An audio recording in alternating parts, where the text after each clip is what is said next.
Well, hello, everybody. I'm Rick Dancer. Welcome to Get Real with Rick Dancer. Excited about this tonight because this story is one that checks all my boxes for me. It's community involvement. It's people not afraid to take a chance. It's people using their voice.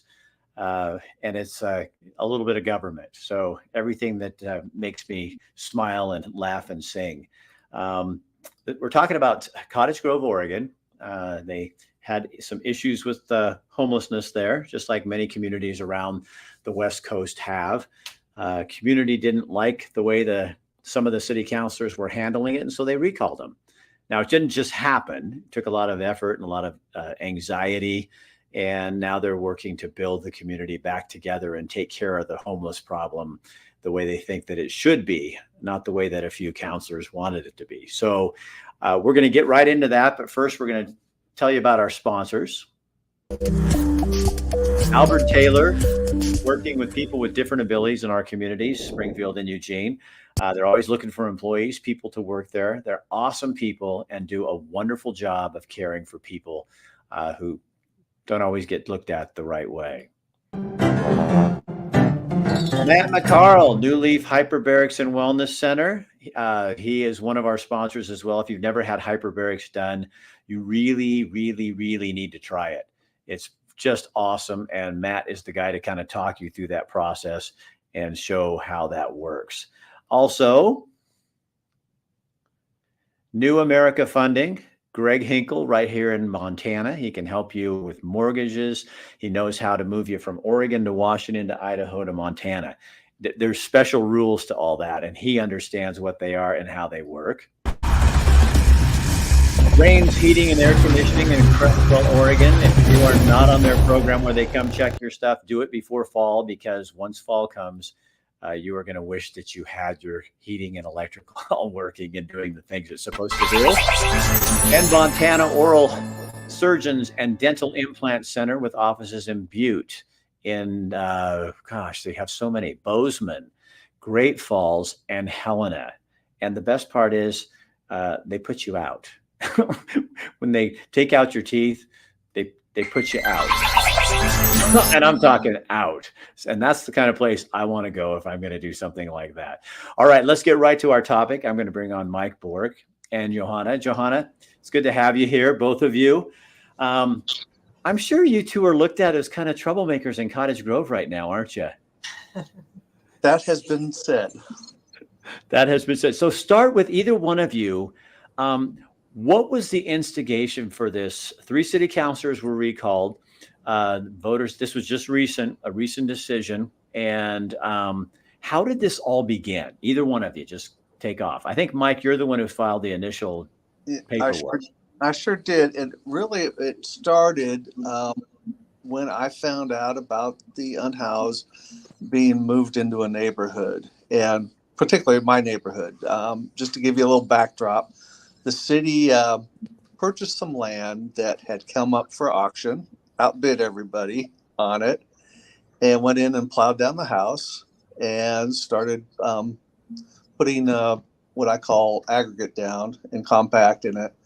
And within 2 months, they had some homeless or unhoused people living there. It was pretty much fine at first, and then it started picking up where they were putting more people in there. And then I started getting involved with the city.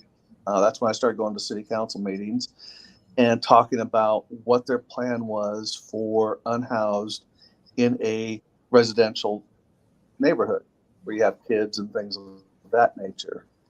And I spoke to them for about a year, and my wife sort of started it, and she told me, she goes, either you stop complaining or do something about it. And so I took the latter and started doing something about it. And that's what got me going to the city council meetings. And them basically, after so much time, basically they would not do anything. And so that's what prompted me to start a recall on our city council members. So you didn't do all, is there 6? There's a 6. Yeah, there's total of 6 plus a mayor. Yes. So you recalled the effort was for 3, right? Correct. So these 3 people you felt weren't listening to your concerns. That is definitely correct. Yes.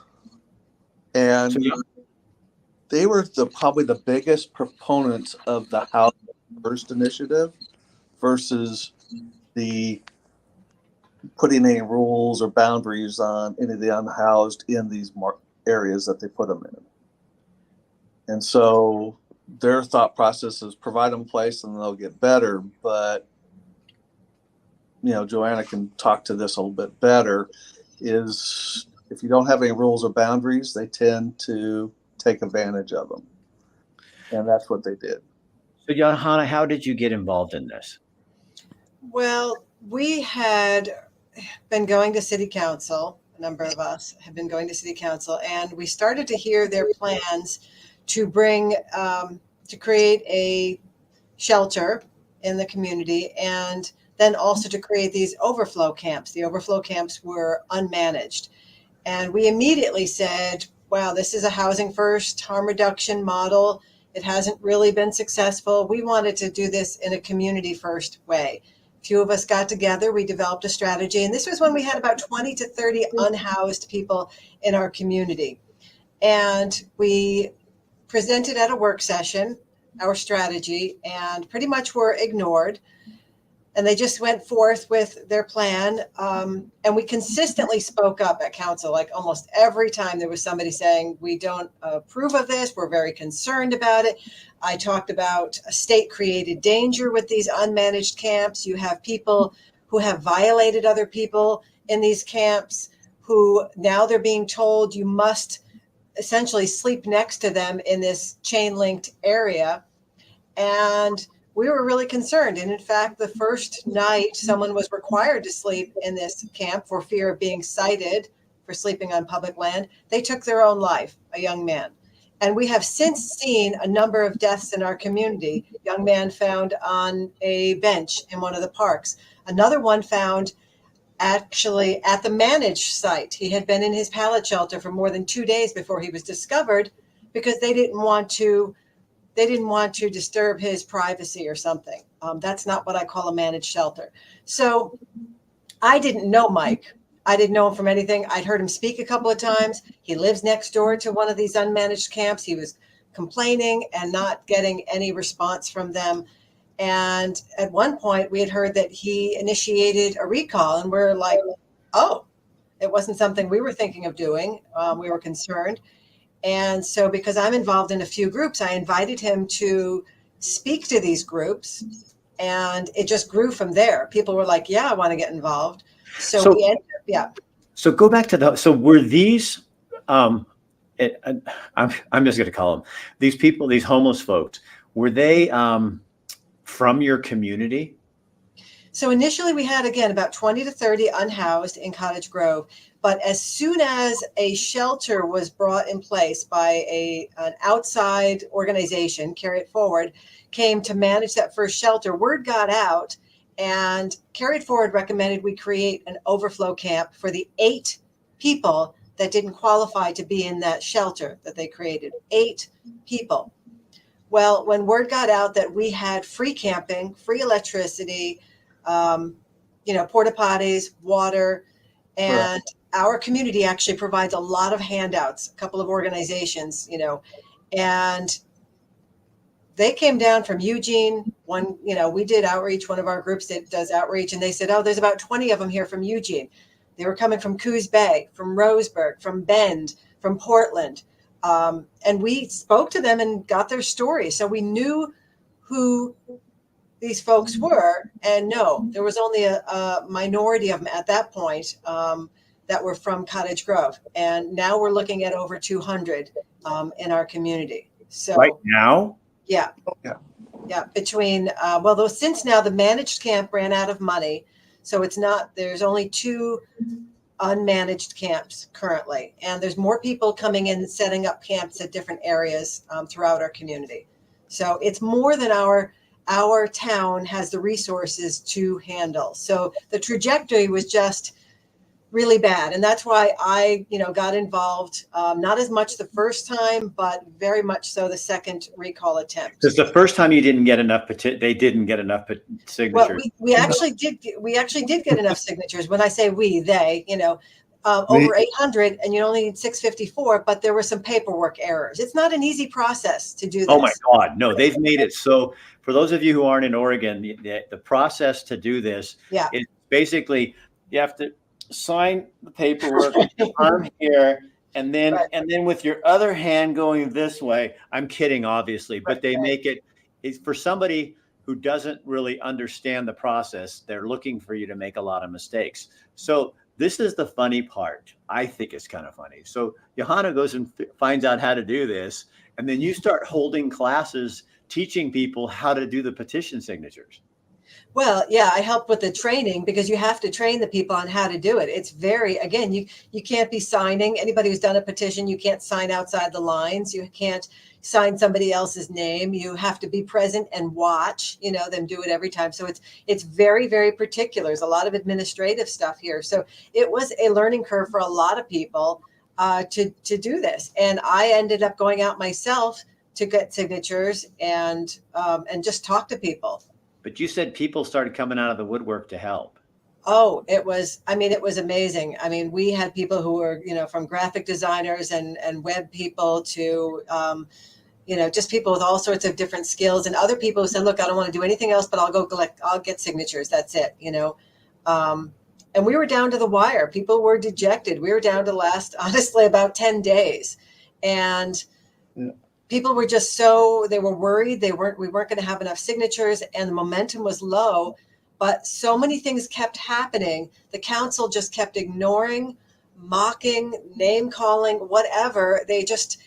And for me, on a side note, if they had come forward and said, you know what, we really screwed up on this, let's see what we can do together. But they didn't do that. They kept pushing this particular agenda. And, so we just rallied. A few of us really rallied other people and said, we need your help. This will happen, but we need your help. And so people came forward and said, tell me what to do. Tell me how to do it. I'll go do it. And within 10 days, we got over 650 signatures right at the end. Yeah. Mike, what do you think made the difference? I think well, from the first time we actually, as Joanna, I sort of took it on as my personal vendetta, basically, when I started. And it was me that made the mistakes. It's mostly a printing type issue. And we eliminated a lot of the issues from the first time. So going forward, we were presenting things to the council and they weren't doing anything. And the city management had done a very good job of hiding a lot of the problems that were out there, from police calls in to recording things of that nature. So there wasn't a lot of visibility on what was actually going on in Cottage Grove.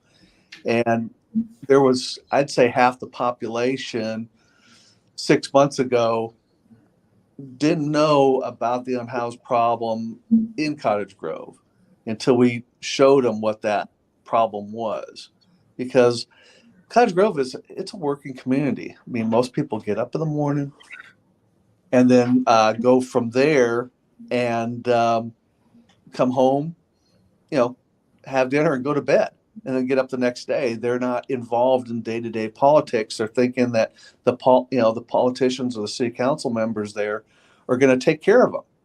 And this was not the fact of people, especially in the Ward 2 zone, that were pretty much in the battleground every day and night with the unhoused. I mean, it's not uncommon to get woken up at night from somebody yelling or dogs barking or, the police or anything else. And so, and we have documents, we videotape drug deals going down, prostitution, send it to the police, and nothing's happened. So a lot of sometimes their hands are tied. Sometimes they're just overrun with too many different situations for what our police force can handle at any given time. So Johanna, you guys had a plan. I mean, you actually went to them. It wasn't like, because I think some people I'm sure tried to make you guys out as being heartless and not caring, but you were seeing your community falling apart, slowly destructing here, and you came to them with a plan. Is that kind of what frustrated you the most? Well, partly in that they said we have no choice. They kept saying we have no choice. The law requires us to do this, and I knew that wasn't true. I had done the deep dive into all the legalities of this and researched and read and talked to other communities and visited what other cities were doing. And I was confused as to why 5-2 on the council were pushing a particular agenda. It didn't make sense. We were willing to do the outreach, do what needs to be done, support our community members that lived here in a compassionate way, and giving the hand up, not the hand out. And there was no interest in that. In fact, we were not treated well, by some city staff and council members. So it was all very, very curious as to why. And as Michael say too, now we've seen with this recall, we had a Eugene Realtors group put over $27,000 to fight the recall. But I want to go back a little bit, if I can, to go for it. If anyone doesn't realize what it must have been like. And I actually spent a few hours over at Mike's a few times just to, water his lawn when he was away. And I got to experience firsthand, at least during the day, what it was like to be in that vicinity and listen to neighbors. And it wasn't unusual to find needles in your yard, to have someone sleeping on your front porch, to have someone in your house, to have a chainsaw running at night, to have fires that were not being managed there. They have a chop shop, which I just learned that term. I saw bikes being, ridden in and quickly dismantled and painted in this vicinity. So it's not the homeless per se. That's not a crime to be homeless. It was the theft, the violence, the 13-year-olds being trafficked in these camps, right? 13 years old. And the easy access to drugs for our young people. I mean, we're bringing in a whole clientele and the drug dealers to our community. How is that going to help our young people? It's not. Right. So, and it was just the ongoing bad decisions of the council, the reckless spending over and over, just ignoring their constituents. It was frustrating. And I didn't want anyone to make it personal, because it's like, look, we hired you, we can fire you. This is just, this is business. You're hired to, and they're not paid, obviously. Right. But you're there, what I think our elected officials sometimes forget is you're there to represent the people. Right. You work for us.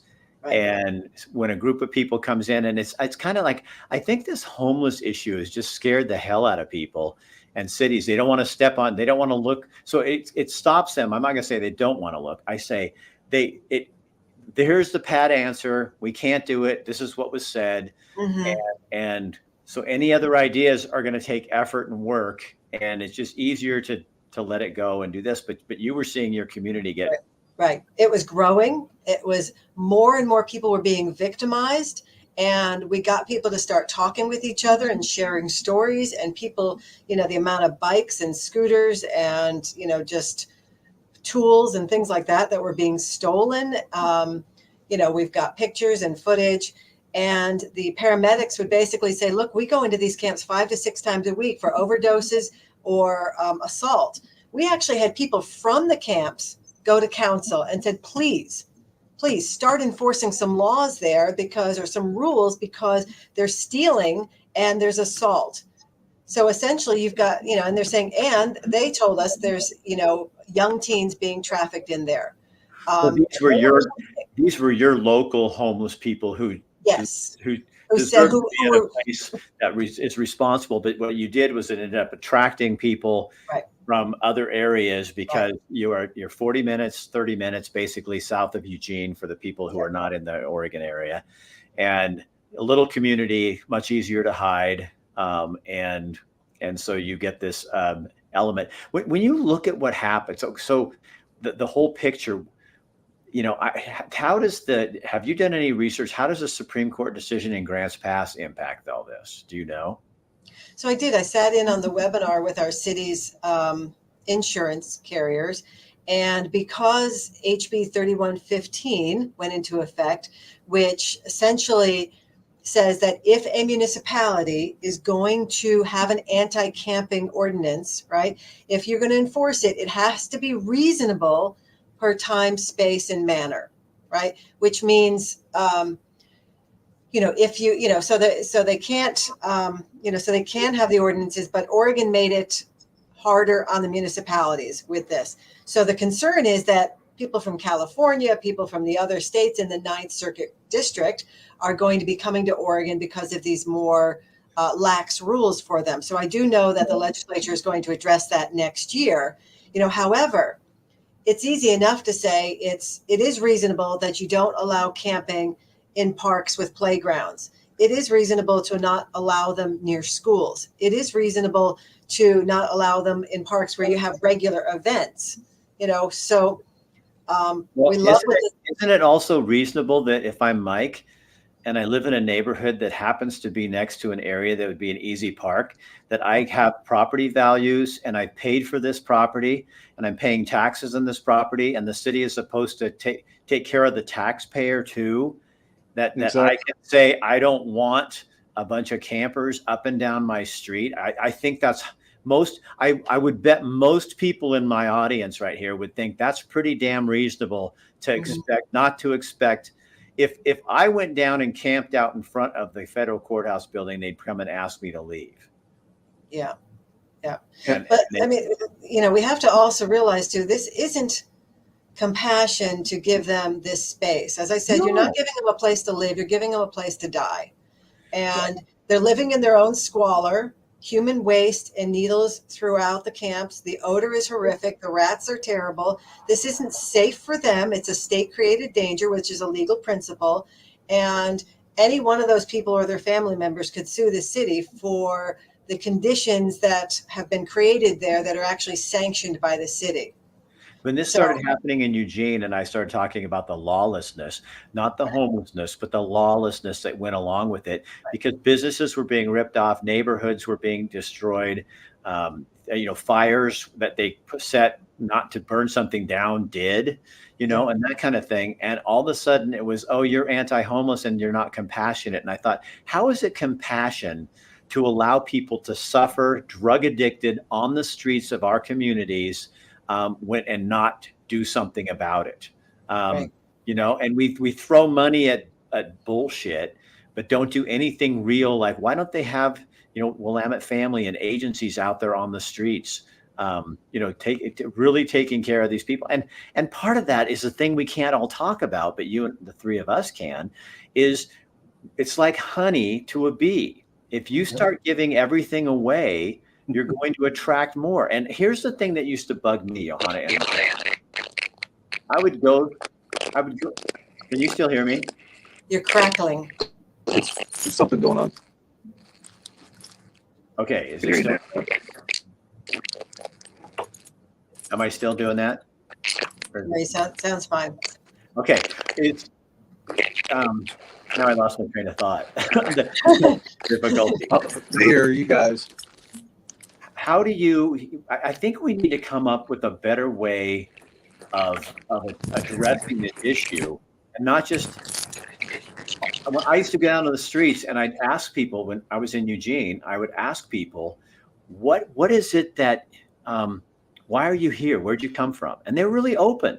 They're nice people. They tell me their story, where they came from, and they'd say, "This is like Club Med for people who are on the streets. Is we can get everything we need, medical, this, and so that attracts them to come here." And I think, and I don't know that any city councilors in Eugene anyway had ever gone down and talked to the people on the actual street to find out what their story was, to realize you're bringing these people here and these problems with them, and we're not taking care of our own, in a good way, our own local homeless people. Right. We're creating a problem and bringing in people that are lawless and making it unsafe for even our own homeless people. And I don't get that. Right. They did try to say that the majority of them are from Cottage Grove, but we knew different, because we did ask. We did have a counselor who spent a night once a month, or I forgot how often, at the camps, and he was actually assaulted. He was hit by someone who was not a homeless person, but someone coming in to essentially or potentially assault a homeless person, and they ended up hitting him. And that was concerning too. It wasn't, it's not a safe environment. And I'm concerned we become complacent. When I've gone to Eugene and I see people catatonic, laying on the ground, holding on their drug paraphernalia, barely moving, and people stepping over them, I'm like, what the hell are we doing? Yeah. What are we doing?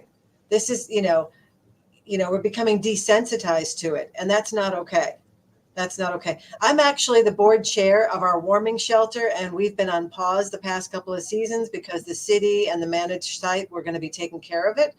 And we're going to, potentially have to start up again this year. So, I do it because it gives an opportunity for us to have healthy interactions with people. Right. So they can say that we care, we love you very deeply, and we're not going to let you continue to hurt yourself this way. There has to be some expectations that if you're sick, we're not going to make excuses for you. You have to take responsibility. You get treatment. If you have untreated mental illness, we can't say that, well, you did this crime or this because of an illness. No, there's an expectation. So it's culturally, we need to shift. Yeah. And say, yeah. And don't you think people are kind of getting there? The general public. I do. Oh, I do. It's, yeah. I What we've think done, but all that they told us, if we do this, we've been doing this for 5, 6, 10 years, and it hasn't worked, and it's not working. And I think even in Portland, Ted Wheeler, the mayor, had to start stepping back and go, we got to get our city back. And it's like, right. and that's really hard to do. So what do you guys do now? You have 200 people in your community, and maybe 20 of them are local. I'm throwing maybe 20 to 40. I mean, they started pulling people from BLM land and bringing them downtown, to us here. So what do you do now as a community? You have 3 recalled city councilors. Did they appoint new people to those positions? No, I think that we're going to try to get them elected because we have a general election coming up. So as soon as the seats are officially vacant, which doesn't happen until the 26th of this month, unless they can certify it sooner, but that's the last day. And then the 27th is the last day for someone to file their candidacy. So it's a very short window for those 2 positions. One was already coming up for, is the end of the term. So Okay. those other 2 positions will be vacant for 1 day and people can file. So our city government has let people know that that's what's happening so they can think about it. So because of the timing, there's actually going to be 6 positions open on council that are going to be voted for, right? Because That's quite an opportunity for change, isn't it? A big opportunity for change, and I mostly want people to know it's possible, right? This, seemed to be insurmountable, a lot of paperwork. You have people, checks and balances, work with each other, but get your common goals down. So I kept saying, what do we want as a community? Well, we want more accountability. We want consequences. We want, so what does that look like and how do we get there from here? And we tried really hard to work with these counselors. And this was not just jumping in to do this. This was like a last ditch effort. And that's why, again, I got involved. It wasn't like our first choice. Oh, yes, let's just recall them. We don't like them. No, Right. Nothing to do with that. I mean, it was decision after decision and ignoring the constituents. Even though more and more people were showing up, it didn't matter to them. And that was the concern. They had their idea. We have organizations come in. They have HIV Alliance giving them needles. I don't think that sends the right message. I think that basically says, wait until you're ready to get clean. Well, people who are living this lifestyle, they're living from, as I say, their brainstem. It's a survival mechanism. It's a survival. So they learn to lie, cheat, steal, manipulate. That's part of the lifestyle. Not all of them, of course. Instead of living from, prefrontal cortex, which is your decision making, they don't have the capacity when they're that deep in it, that capacity to make decisions for themselves. We need to, as a culture, support them in making those changes, not enable them, not give them needles, not give them handouts.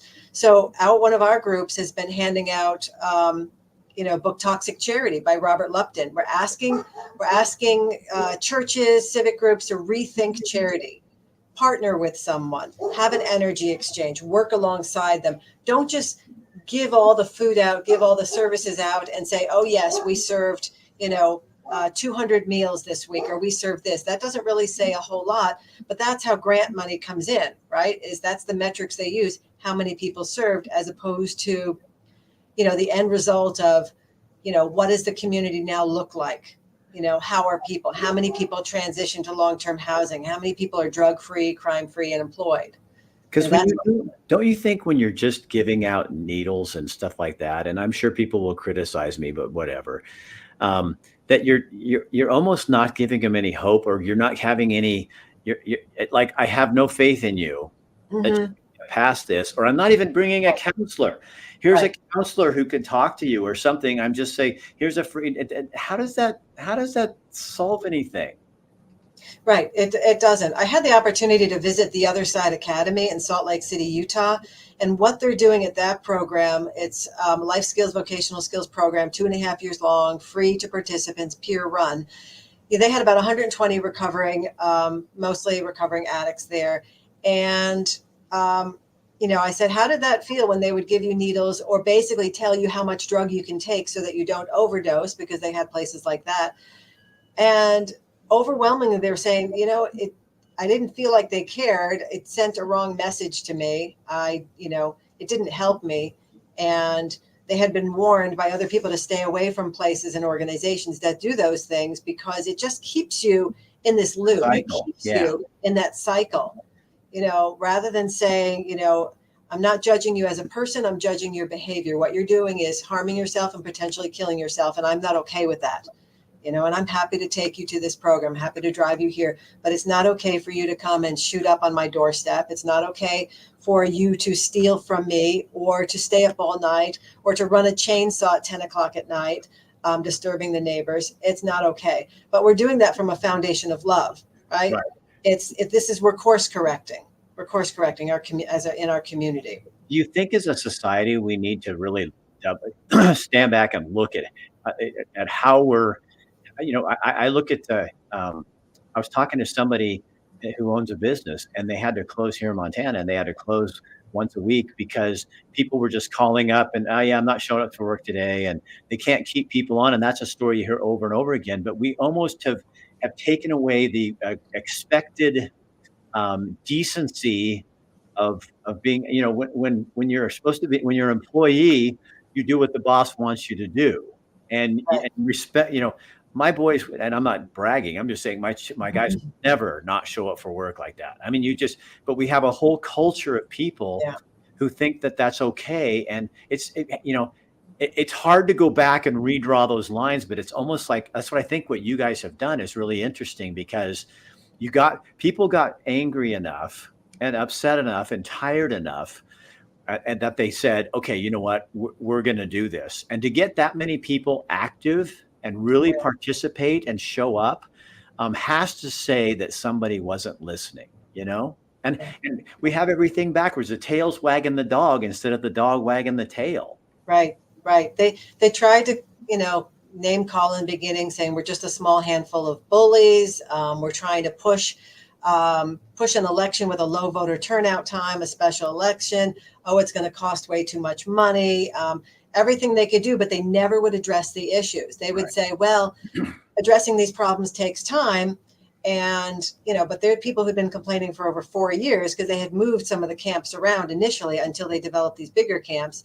And it was the same things and being ignored for over 4 years for some people. So in the beginning, people were like, doesn't matter. They never listened to you anyway. But when they saw that little by little, we were making headway and things were happening, people started jumping on board, such that even after we got the signatures, more people coming forward. Where can I sign? Where can I do this? What can I do? We were out there, put out over 3,000 flyers. I even did them in Spanish as well, so that our Spanish speaking neighbors could understand what was happening. So now do you go to this new, once the city council's, elected, do you go to them with your plan again? To solve it? We have a new city manager, and I think with this change on council, things will start moving a lot faster now. And I think there's already some things set in motion. We've got a new police chief, new in the past, I think 6 months, 8 months. It's been a lot of change in Cottage Grove. And it was, my concern before was these counselors weren't really thinking for themselves. They pretty much had a little pack going on, like a little gang, and they would just vote a certain way that one of them would vote. And there wasn't a diversity of thought on there beyond the 5-2. And it was consistently a 5-2 vote, not every single time, but enough to make us wonder, what's going on with that? And why is Eugene Realtors PAC putting over $27,000 into fighting this recall in a small town? So all these things started coming up that really made us wonder even more, that's more to uncover here. So we want honesty. We want honesty, integrity. We want people who are approachable. We want people who are invested in this community. And what we had was 3 of them who seemed to be political climbers. They were getting on boards at the state level, boards at the federal level, and not really bringing a whole lot back to our community. And we heard a lot about the seminars and conferences that they went to, but not a lot about our community. So Mike, what do you learn?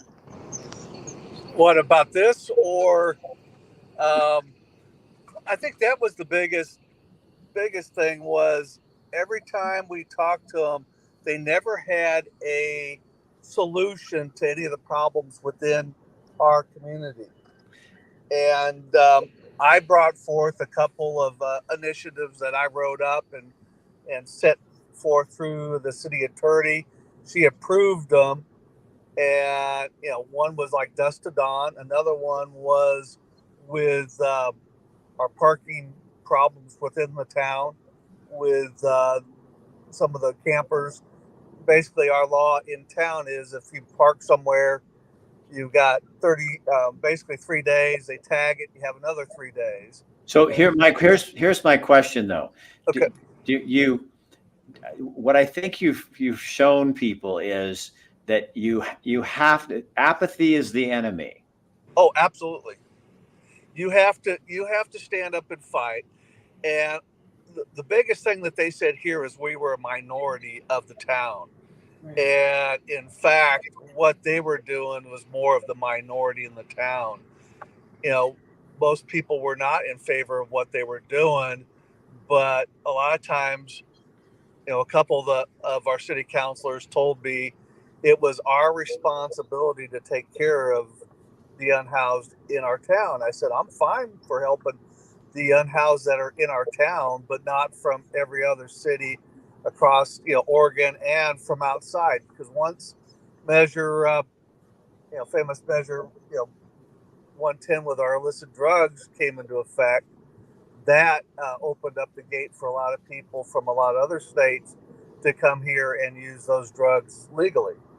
So now, Johanna and Mike, both you really have to keep the community engaged to say, okay, we can't just recall people and do this. Now we need to show up at city council meetings. We need to be aware of what people are doing because like any good boss, you got to watch your employees and make sure that they're doing what's best for you. And that takes time, and which a lot of people have a hard time with. How do you keep that momentum going, do you think?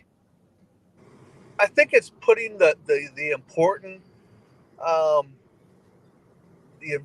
very important parts of what's important to people for the community in front. So if they're going down a wrong direction, is to make that noticeable. The city of Cottage Grove was very good in the past about being very untransparent with what they were doing, from hiring our city manager to things, So you'll be more involved this time around. Oh, absolutely. And if they're not going to, show us, you got to make a lot of noise, and so people know about it and they come down and talk. And then they'll see that, yes, we do know what's going on, and we want to make sure we have our voices heard when you guys make these decisions. Hannah, any last, you get the Well, last word. thank you. Well, one of our groups holds monthly town meetings. Everyone's invited to, anybody who wants to build community. And we keep, it's like, what's next? What's next? What do we want as a community? We talk about the spiral of accountability. It's like, stop shaming, blaming, and work more towards constructive conversation. So keeping the conversation going, talk to your neighbors. We're working on neighborhood watch. We can't expect the government, the police to do everything for us. We can't become complacent. We have to, look and say, all right, this isn't what's working for our community. So what can we do about this? We've got to feel empowered and not disempowered, which is the way the old paradigm is. We're moving into this new way of being, to feel empowered, and you can do it, and just that last note was we got over a 30% buffer on those signatures because we knew that they might make it difficult, and they threw out 21%, normally throwing 15% out. So we went above and beyond to make sure that there weren't going to be any issues, and we've got to do that in the same way with our community. Anticipate issues, get ahead of it, develop relationships, and that's really what it is. Get off Facebook and meet face to face, right? And develop those relationships with your neighbors, with the police department, with each other, so that we keep the conversation going. All right, you two, nice work. It shows. I mean that and I'm sure there's people that disagree with you too. But you know what? The bottom line is you did this. You went through the system. You pushed your point, and now you're not just sitting there. It's like, okay, now we still have to be involved with who these new city councilors are. Oh, absolutely. To make sure that they represent us. And then we need to do something to solve the problem of homelessness in our community. And we also need to take away the honey so that the bees don't come swarming. And I think you two can help. You have a very vibrant little town there. And obviously this issue, maybe it woke, that's probably the wrong word. Maybe it awoken. It made more people aware. That's a better word. Yeah. More people are aware of what's going on, and they're more involved. And that when you do use your voice, it does and can make a difference. Absolutely. All right, you two. Thank you. Keep me informed. I want to know more about what's going on. Okay. Oh, thank you. Thank you, Right. Rick. See you guys later. Yep. So that, I love that because, I think that's what we've lost in our country right now is that understanding that one, the elected officials work for you. They work for you. You're the boss. So if they're not doing what you want them to do, you need to go and make sure your voice is heard. And you don't go look at Johanna. They're not screaming at anyone. You're going in and making a case. And, I had a boss one time, a news director, people go in and complain and go, such and such isn't happening. He goes, okay, what's your solution? And if they didn't have one, he told them to get out of his office until they did. So they didn't go to the city and say, here, we don't have an answer, but you need to do something. You come up with a solution with other members of your community, and that's the power. That's where your power is. You have power as people.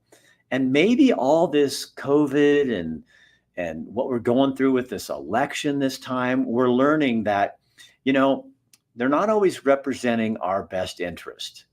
And we had better stand up. Here's the thing. I'll get a little preachy here. Fear is a tool. And there's this great line in a really great book that I love. And it says, fret not because fretting brings on more evil. So you don't want to be in a fear mode because you'll make bad decisions and you'll allow people to make bad decisions for you. But what you do is you connect with the people around you. You find out that you don't have anything to fear. And then you go in and you work really hard for change. And you can make change. That's what this story represents to me. Small town Cottage Grove. Things weren't going the way they wanted it to. They could have backed out, not done anything, and still be in the same boat. But now the problem is, or the opportunity is, you got to keep it going. You can't rest on your laurels. You opened the door. It was a good door to open.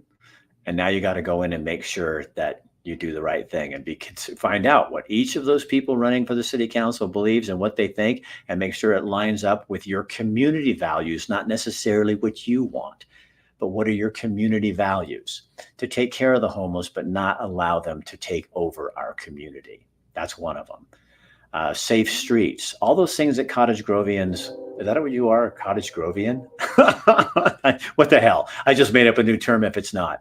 But you Grovers want. So, and I would take this into your schools. I would take it into your city. I would take it into every aspect of your community. You're showing the rest of us how to do it. I'm Rick Dancer. Share this on your page so other people can be inspired and see what you're doing. And that's a great thing. Okay. I will talk with you soon. We'll be back.